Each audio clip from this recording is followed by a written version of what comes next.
Hello everybody, welcome back. Been a while since we did a video. We had a few things going on, and like everybody else, I got to work too and pay the bills.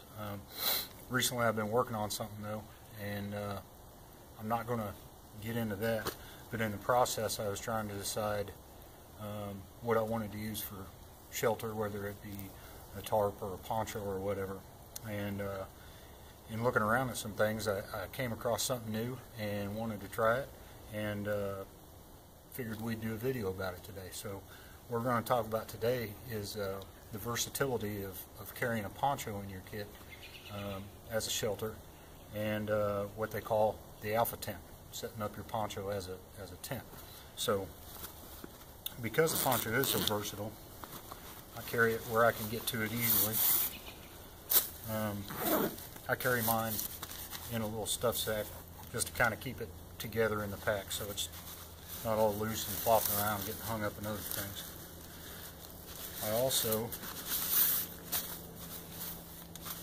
just kind of like a tent, I carry a little bag with the tent pegs, but I've also got some 550 cord already cut to set it up in a variety of ways, so I don't have to dig into my other 550 cord. I can save it for other things. I've already got some cut and ready to use.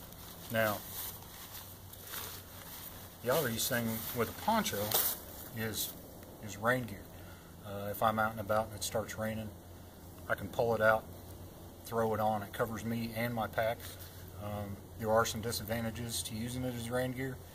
It only goes down, say, about knee high, so everything from the knees down, the water's going to be running off the poncho and your legs are going to get wet. So something you might want to think about to go along with the poncho is maybe some rain pants.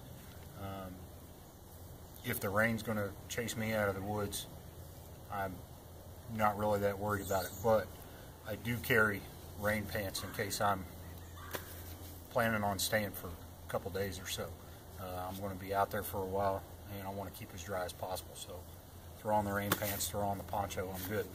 Beyond that, I can also use it as a shelter. If I got it unsnapped, it's basically a small tarp. Alright, it's got grommets on the corners, so I can stake out one side, run line out on the other side, and set up a simple lean-to. I can run a line between two trees and do a short A-frame, and there's other uses for it too. If I'm out with the family or a group of people and somebody takes a tumble, gets hurt, we need to get them out of the woods, I can cut a couple poles and use it as a litter. Alright, you lay the poles down, basically splitting the poncho into thirds, fold the third over, fold the other third over, get the person on the litter, and then a couple of you can carry them out. Alright. Also, if you get the military ponchos, going back to the shelter, it's got snaps on it, so you can snap a couple ponchos together and make a larger shelter for a couple people. There's all kinds of videos out there doing different things with the poncho besides the litter, using that same thought process. If I'm out for a while and I'm building a semi-permanent shelter, I can use the poncho to make like a cot, get myself up off the ground. You can sling it like a hammock. I mean, it's just, it's one of those multi-use things, kind of like the bandana, that just covers all kinds of spectrums. So what I wanted to talk about today though was what I came across, which was the alpha tent. Alright, and basically what this guy did was took the fiberglass shot corded takedown poles like for a dome tent. He cut them to a certain length and put the little plastic electrical wire connectors on the ends so it would hook into the grommets, and that basically you bend them, hook the other end of the grommets, and you basically make the roof of a dome tent out of your poncho. I thought it was a great idea. But I got to thinking about, did I want to carry tent poles with me all the time too? And my thought was that I really didn't need to. I should be able to do a field expedient alpha tent and get the same effect. So that's what we're going to talk about today. So what we had to do was find us a couple poles that were going to be long enough and thin enough to be able to do what we wanted to do, and that's going to be the trick. All right, it needs to flex, and it needs to be long enough, but to be long enough to do this, you're also going to wind up with some part of the pole that doesn't flex. So we had to get a little bit creative and do it slightly different than they did. Once you have those poles, you'll have to trim down the ends so they fit into the grommets, and obviously cut it to a length. And what I found was anywhere from about 6 to 8 inches longer than the poncho is from corner to corner diagonally. That's what you're going to look for. All right. So once you have your poles, what we're going to do, hopefully the wind will cooperate with me, get our poncho laid out with the top down. And we're going to put our poles in. We're going to start with the thick end down and go ahead and get that in the grommets on the bottom corner.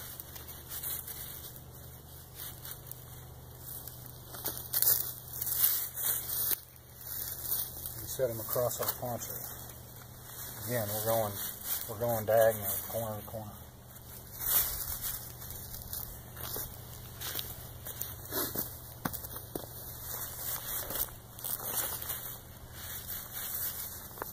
Alright, now another thing to keep in mind is the poles don't necessarily have to start out straight, okay? You're going to flex them anyway. And if you notice when I laid them on here, I basically turned them so the natural bend that they already had was opposite each other and pointing towards each other, towards the inside. Alright, so the only other thing we're going to need to have ready at this point is a piece of cordage. Now I just got a piece of 550 cord, and once we bend these and get them on the corners, we have to push them in place where we want them on the poncho and then tie them together so they don't come undone. Alright, so I'll go ahead and demonstrate that so you can kind of see what I'm talking about. So you go ahead, get one of them flexed, put in place.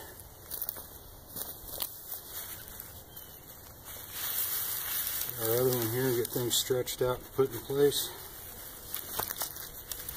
And there you can kind of see where our bend is. Now, our poncho is still laying flat, so all you got to do at this point is, as even as you can, kind of push this down towards the center. And you can see we're starting to form a dome here. Now, if I just let it go, it's going to pop back out, so that's where our cordage comes into play. We're going to take our piece of 550 cord, get it run through here.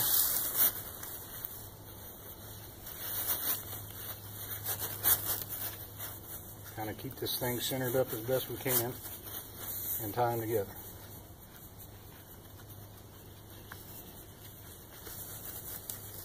And I'm just going to use a simple square knot for right now.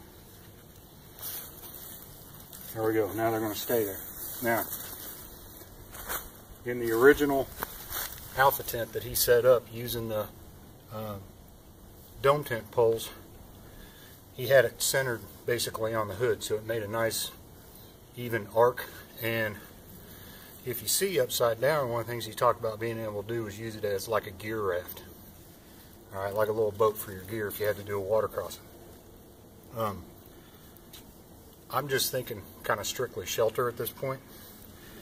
And being that our field expedient poles are thicker on one end than the other, they're not really going to flex that well. I kept it off center and did more of one of the one-man like backpacking bivvies where, you know, it's taller up towards the head, tapers down to the feet. So that's what we did there. So all you got to do at this point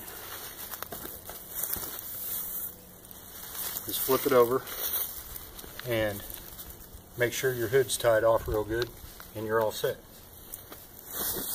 You have a one-man little dome tent here. All right. Now, good weather, you can just stake down one side, lay out your sleeping gear, crawl inside, and then drop it down, and just use a stake or two on the other side from inside if you want to stake it down. This time of year, I'd probably be more inclined to scoop up a huge leaf pile, lay out my bivy bag up on top of that,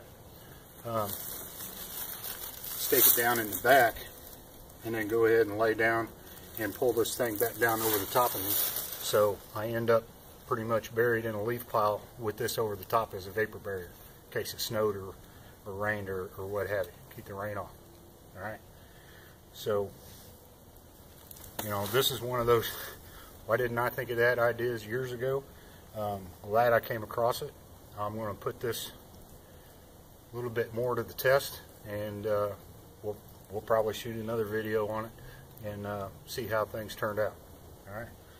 So, till next time, thanks for joining us, and just like I'm doing here, get out there and practice.